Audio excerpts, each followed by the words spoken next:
नमस्कार दोस्तों। आज हम आपको लेके चलेंगे एक ऐसे सफ़र पर जो हज़ारों साल पुराना है। एक ऐसी कौम की कहानी जिसने ज़मीनें खोई, मुल्क बदले, पर अपनी पहचान को कभी नहीं खोया। ये धर्म था यहूदी धर्म। यहूदी यानी ज्यूइश की कहानी आज हम आपको बताएंगे। यहूदी धर्म के लोगों को एक श्राप मिला हुआ है कि कयामत के समय तक उन्हें धरती पर सताया जाएगा और उनका उत्पीड़न किया जाएगा। अगर इतिहास के पन्ने उठा के देखें तो आज तक जितना कुछ यहूदी लोगों ने सहा है, यहूदियों के साथ जितनी बर्बरता और अत्याचार किए गए हैं, उतना बुरा बर्ताव अन्य किसी धर्म के लोगों के साथ कभी नहीं किया गया है। लेकिन आखिर क्या वजह है कि यहूदी लोगों को हमेशा प्रोसिक्यूट किया जाता है? यहूदियों का इतिहास क्या है? वो किस ईश्वर को मानते हैं? वे कहाँ जाकर पूजा करते हैं? यहूदी धर्म का इस्लाम और ईसाई धर्म से क्या वास्ता है? वो कौन-सी किताब को पवित्र मानते हैं? इन सब के बारे में हम आज आपको विस्तार से बताएँगे। और इज़राइल और ईरान के बीच विवाद की क्या मुख्य वजह है, वो भी हम इसमें डिस्कस करेंगे। और साथ ही हम आपको बताएँगे कि इतना सब कुछ सहने के बाद भी यहूदियों का देश इज़राइल इतना शक्तिशाली और समृद्ध कैसे है? बहुत साल पहले, आज से लगभग 4 साल पहले, पश्चिमी एशिया में एक व्यक्ति हुआ करता था, हज़रत इब्राहिम। वो एक नेक और ईश्वर में विश्वास करने वाला इंसान था। वो मेसोपोटामिया, जो आज का इराक है, वहाँ रहता था। ईश्वर ने उसे कहा, मैं तुम्हें और तुम्हारे वंशजों को एक पवित्र भूमि दूंगा, जहाँ सिर्फ एक सच्चे ईश्वर की पूजा होगी। इब्राहिम ने उस आवाज़ पर विश्वास किया और वो अपनी पत्नी सारा और अपने परिवार को लेकर कनान नाम की जगह पर पहुंचा, जो बाद में इज़राइल और फिलिस्तीन बना। इब्राहिम के 2 बेटे हुए, इस्माइल और इसैक। इस्माइल जिनके वंशज बाद में अरब कहलाए, इसैक जिसके वंशज बाद में यहूदी और ईसाई कहलाए। इसैक का एक बेटा हुआ जिसका नाम था यकूब, जिसे ईश्वर ने नाम दिया था इज़राइल। यकूब के भी 12 बेटे हुए, जिनसे यहूदियों के 12 कबीले बने। वक्त बीतता गया। एक समय ऐसा आया कि यहूदी लोग मिस्र चले गए, लेकिन वहाँ के राजा फ़राओ ने उन्हें गुलाम बना लिया। सैकड़ों साल तक यहूदी ईंट ढोते रहे, श्रम करते रहे और वहाँ के राजा के लिए महल बनाते रहे। फिर यहूदियों के पहले पैगंबर मूसा, जिनका जन्म मिस्र से में हुआ था, उन्होंने ईश्वर के आदेश पर फ़िरौन से यहूदी लोगों को आज़ाद करने की मांग की। जब राजा फ़िरौन ने इससे इनकार कर दिया, तो ईश्वर ने मिस्र पर 10 विपत्तियां भेजी। पहले पैगंबर मूसा ने यहूदियों को मिस्र से आज़ाद करवाया और उन्होंने ही यहूदियों को लाल सागर पार करवाया। ऐसा माना जाता है कि लाल सागर चमत्कारी रूप से 2 भागों में बट गया था। बाद में ईश्वर ने मूसा को माउंट सिनाई पर तोरा दी, जो यहूदियों की सबसे पवित्र पुस्तक है, जिसमें यहूदियों के लिए 10 आज्ञाएं और ईश्वर के नियम हैं। इस किताब को मूसा ने यहूदियों को दिया। मूसा यहूदी धर्म के पिता, नेता और सबसे महान पैगंबर माने जाते हैं। उन्होंने यहूदियों को गुलामी से आज़ादी, ईश्वर के नियम और एक पहचान दी। यहूदी जनरली हिब्रू भाषा बोलते हैं। यहूदी लोग 40 साल तक रेगिस्तान में भटके। फिर उन्होंने कनान में जाकर बसने की कोशिश की। किनान यानी आज का इज़राइल और फिलिस्तीन। बाद में राजा डेविड और उनके बेटे सुलेमान ने यरूशलेम को राजधानी बनाया और वहां एक पवित्र मंदिर का निर्माण किया। समय बदला, शक्तिशाली साम्राज्य आए, बाबिलोन, ग्रीस और रोमन। इन्होंने यहूदियों को उनकी भूमि से बाहर निकाला और इनके पवित्र स्थलों को भी तोड़ दिया। यहूदी फिर अलग-अलग हिस्सों में फैल गए।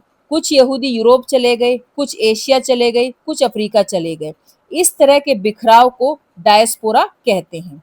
आइए अब हम आगे डिस्कस करेंगे कि यहूदी, ईसाई और मुस्लिम धर्म के लोग आपस में एक दूसरे से कैसे जुड़े हुए हैं, क्यों ये एक दूसरे से नफरत करते हैं, क्या इनके बीच में टकराव की मुख्य वजह है। यहूदी, इस्लाम और ईसाई तीनों धर्म आपस में गहराई से एक दूसरे से जुड़े हुए हैं। तीनों धर्मों की जड़ें एक ही व्यक्ति से जुड़ी हैं, इब्राहिम से। जैसे हमने आपको पहले बताया था कि इब्राहिम के 2 बेटे हुए, पहला इस्माइल जिसके वंशज अरब कहलाए, दूसरा बेटा इसैक जिसके वंशज यहूदी और ईसाई बने। ईसाई धर्म भी यहूदी धर्म से ही उत्पन्न हुआ है। ईसाई कहते हैं कि ईसा मसीह ईश्वर के पुत्र हैं। पर यहूदी इस बात को मानते नहीं हैं। मुसलमान ईसा मसीह को पैगंबर मानते हैं, लेकिन ईश्वर का पुत्र नहीं मानते। ईसा का भी जन्म यहूदी परिवार में हुआ था। उनकी शिक्षाओं को लेकर ईसाई धर्म की शुरुआत हुई थी। ईसाइयों का मानना था कि ईसा ने यहूदी धार्मिक व्यवस्थाओं की आलोचना की थी। उस समय के यहूदी धर्म गुरु और रोमन शासक पॉन्टियस पिलातुस को यह बात पसंद नहीं आई थी और उन्होंने इसी बात को लेकर ईसा यानी यीशु को सूली पर चढ़ा दिया था। ईसाई धर्म के लोगों का मानना था कि यहूदियों के कारण ही यीशु मरे थे, जिसकी वजह से यहूदियों के साथ बहुत गलत बर्ताव किया गया। इस्लाम की शुरुआत 7वीं सदी में पैगंबर मोहम्मद जो मदीना में रहते थे, यानी अब का सऊदी अरब, वहां रहते थे। मदीना में कई यहूदी कबीले भी थे। शुरू में मुसलमानों और यहूदियों के रिश्ते सामान्य थे, पर कुछ यहूदी कबीलों ने पैगंबर मोहम्मद के विरुद्ध साजिश की, तब उनके साथ युद्ध हुआ और कुछ को निष्कासित कर दिया गया। इन दोनों धर्मों के बीच टकराव धार्मिक कारणों से नहीं, बल्कि राजनीतिक विश्वासघात की वजह से हुआ था। यरूशलेम तीनों धर्मों के लिए एक बहुत ही पवित्र स्थल है। तो यहूदियों को जब उनकी पवित्र भूमि कनान से भगा दिया गया, तो कुछ यहूदी वर्ल्ड के अलग अलग हिस्सों में जाकर बस गए। कुछ यहूदियों ने यूरोप को चुना, कुछ ने एशिया को और कुछ ने अफ्रीका को। तो यूरोप में भी यहूदियों के साथ बहुत ही बुरा बर्ताव किया गया। यूरोप ने यहूदियों को अलग माना गया और उन्हें वहां सताया गया। हिटलर के शासन में 60 लाख यहूदियों की हत्या कर दी गई थी। इस घटना को होलोकास्ट कहते हैं। उन्हें भूखा रखा गया और तरह तरह की यातनाएं दी जाती थी और बाद में गैस चैम्बर में ले जाकर उनकी हत्या कर दी जाती थी। इतने दर्द और इतिहास के बाद 1948 में यहूदियों ने अपनी पुरानी भूमि यानी कनान, जो अब का इजराइल और पैलेस्टीन है, वहां वापस लौटने की मांग को तेज कर दिया। तो जिस क्षेत्र में यहूदी जाना चाहते थे यानी कनान, वो ब्रिटिश नियंत्रण में था।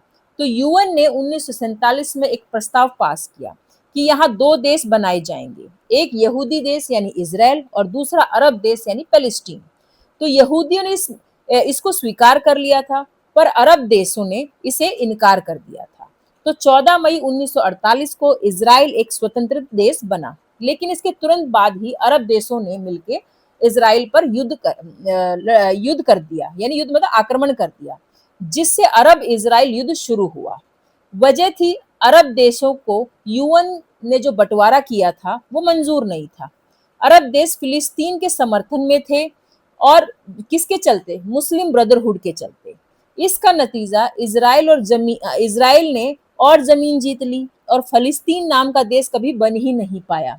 लाखों फिलिस्तीनी शरणार्थी बनकर रह गए। इस युद्ध में जो इजराइल और अरब देशों का जो ये युद्ध हुआ था, इसमें कौन कौन से देश शामिल थे? इसमें मिस्र शामिल था, जॉर्डन शामिल था, सीरिया शामिल था, इराक और लिबनान भी शामिल था। देखिए कि इजराइल ने एक समय पर कितने सारे देशों के साथ युद्ध लड़ा था और उसे बखूबी जीता भी था। अब हम आते हैं कि क्या वजह है कि ईरान और इजराइल पहले जो अच्छे दोस्त होते थे, वो बाद में उनके बीच में जो टकराव आज अब भी आपको सुनने को मिल रहा है, क्या वजह क्या है?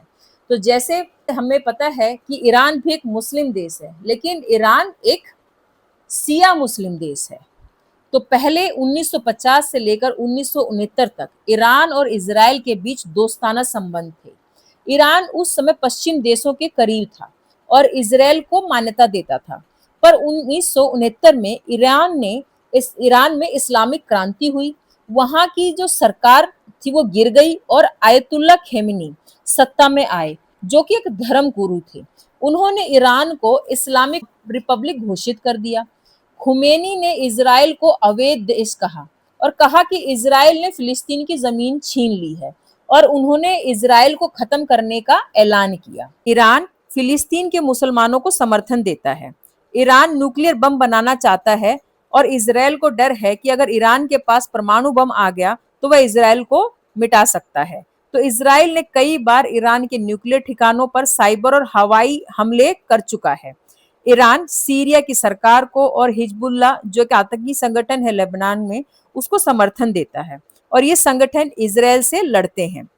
इजराइल और ईरान सीधे युद्ध नहीं लड़ते हैं। ईरान प्रॉक्सी वॉर लड़ता है हमास और हिजबुल्लाह की मदद से इजराइल के साथ। तो ये एक बहुत ही चर्चित खबर है 7 अक्टूबर 2023 की। लगभग सभी वर्ल्ड के न्यूज़ चैनल ने इस खबर को कवर किया था कि 7 अक्टूबर 2023 को हमास के लड़ाकों ने इजराइल पर एक बहुत बड़ा हमला किया था। इजराइल में एक म्यूजिकल फेस्टिवल हो रहा था, जहां पर हमास के लड़ाकों ने निर्दोष लोगों पर अंधाधुंध गोलियां चलाई थी, जिसमें लगभग 364 लोग मर गए थे और 40 से अधिक लोग भी किडनैप कर लिए गए थे। इसमें अलग-अलग देश के लोग भी शामिल थे जो इसमें मारे गए थे। तो इज़राइल ने इसके जवाब में गाज़ा पर भारी बमबारी की थी। तो अब क्या होता है कि जो अरब कंट्रीज़ हैं, वो फ़िलिस्तीन के सपोर्ट में आ जाते हैं, क्योंकि गाज़ा पे अटैक हुआ, फ़िलिस्तीन के सपोर्ट में आते हैं, और जो इज़राइल अटैक कर रहा है गाज़ा के ऊपर, उसको वो गलत ठहराते हैं। और आपने देखा होगा एक तरीके से आंदोलन छिड़ गया था। जितने भी फ़लस्तीन के जो मुस्लिम देशों के लोग हैं, अरब देशों के लोग हैं, जो पूरे संसार में फैले हुए हैं, उन्होंने इज़राइल के अगेंस्ट में एक तरीके से आंदोलन छेड़ दिया था। तो अप्रैल 2024 में ईरान ने इज़राइल पर ड्रोन और मिसाइल दागी।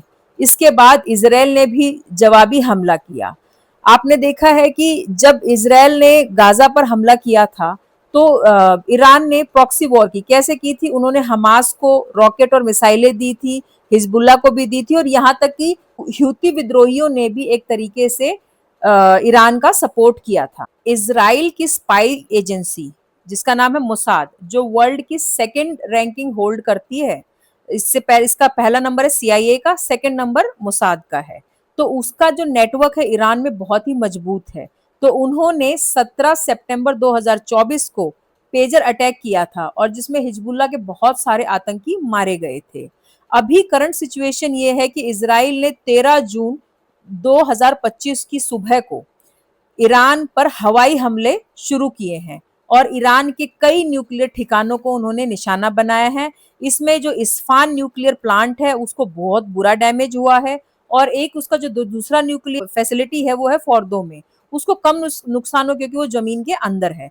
और इस अटैक में कई आईआरजीसी जर्नल और न्यूक्लियर साइंटिस्ट इस हमले में मारे गए हैं। तो इजराइल ने इस हमले में लगभग 200 से अधिक फाइटर जेट, 300 से अधिक मिसाइलें या बम गिराए हैं अभी तक, जो अभी की करंट सिचुएशन है। और इसके जवाब में ईरान ने भी 370 से ज्यादा मिसाइलें, ड्रोनों से इजराइल पर हमला किया है, जहाँ की तेल अवीव में, आपने हफीफ में, पेटा टिकावा में, इन कई जगह पे उन्होंने अटैक किया है। आप सोच रहे कि क्यों ईरान उस पे, मतलब इजराइल से इतना टकराव है, किस वजह से?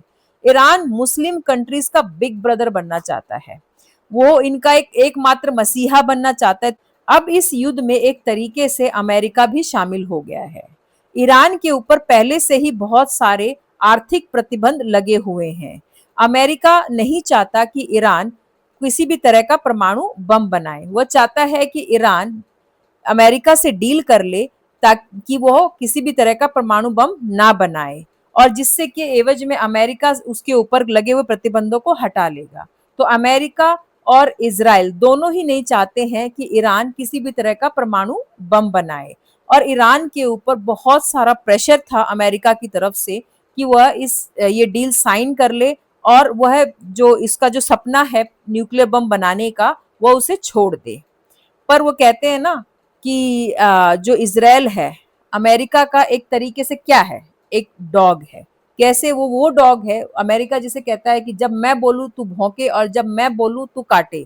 तो वही हाल है कि जब ईरान ने अमेरिका से डील करने से मना कर दिया, या उनकी जो डील नहीं हुई, इस वजह से अमेरिका ने शायद, हो सकता है कि इज़राइल को ऑर्डर दिए हों कि आप इस पर अटैक किए, इसकी न्यूक्लियर फैसिलिटी पे, क्योंकि सुनने में ये आ रहा है कि ईरान बहुत ही करीब था न्यूक्लियर बॉम्ब के बनाने को लेकर। ईरान के ऊपर जो ये इनकी न्यूक्लियर फैसिलिटीज पर जो अटैक किए गए हैं इजराइल के द्वारा, तो इससे ईरान को बहुत भारी नुकसान हुआ है। इजराइल ने ईरान की न्यूक्लियर फैसिलिटी के अलावा उनके जो मिसाइल रखने की जगह है, जो ठिकाने, वहां पर भी बहुत सारे अटैक किए हैं, जिससे उनको बहुत नुकसान हुआ है। अमेरिका और इजराइल बेसिकली वहाँ की पॉलिटिकल रेजीम को उखाड़ फेंकना चाहता है।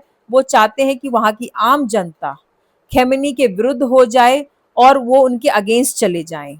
कहिए एक तरीके से, जैसे आपने बांग्लादेश में सुना होगा कैसे शेख हसीना की सरकार को हटाया गया था, जैसे कैसे आम जनता और स्टूडेंट्स ने मिल के विद्रोह किया था, ऐसे ही अमेरिका और इजराइल चाहते हैं कि ईरान में भी हो, और जो खेमेनी सरकार है उसको भी उखाड़ फेंका जाए, और जो भी उनके इंपॉर्टेंट कमांडर्स हैं उन सबको वो मार रहे हैं अलग अलग अटैक्स के थ्रू। तो दोस्तों, इस पूरे टॉपिक से आपको क्लियर हो गया होगा कि क्या यहूदियों का इतिहास है, क्यों इस्लाम, ईसाई और यहूदी धर्म आपस में एक दूसरे से कनेक्टेड हैं, और क्या इनमें टकराव की वजह है, क्या इजराइल और ईरान के बीच टकराव की वजह है, ये भी हमने इस टॉपिक में कवर किया है।